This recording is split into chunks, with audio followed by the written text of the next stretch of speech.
आज लोकशाही टिकवायची असेल, संविधान टिकवायचं असेल आणि खऱ्या अर्थाने सामान्य लोकांना न्याय द्यायचा असेल तर सर्व शक्तीने भाजपच्या विरोधात एकत्र येण्याची जरूरत आहे। आपण जर बघितलं तर प्रकाश आंबेडकर साहेबांनी सुद्धा खूप मोठी भूमिका घेतलेली आहे संविधान टिकवण्यासाठी, त्याचं स्वागत आपण करतोच। तसंच येत्या काळामध्ये जर राज ठाकरे साहेब आले आणि सर्व मित्रपक्षांना ते मान्य असेल तर नक्कीच स्वागत आम्ही सर्वजण करू।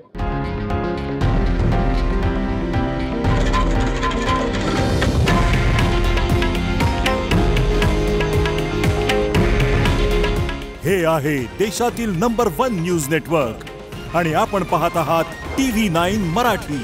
काळजी तुमची, हित महाराष्ट्राचं।